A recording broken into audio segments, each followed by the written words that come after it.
Hi guys, welcome back to our YouTube channel. So, mag-vlog na karon ng mga untag kamote.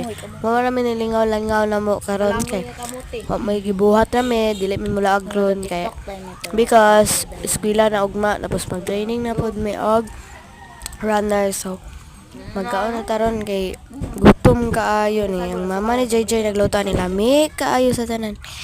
So, guys, next time na pod ha, mag-comment lang mo sa pakaon na mo.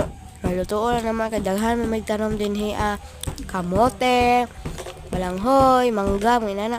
Kaya itong gahapon, nga aming mangga. Wala lang may ka-vlog ba kaya nagamit si baby. So, hindi mo na magamiton kaya busy man ang bata. Sali lang yung si JJ ha. Kay, sali dyan siya uyab. Nauna pa siya uyab sa mua. Sige, bye-bye guys. Thank you for watching.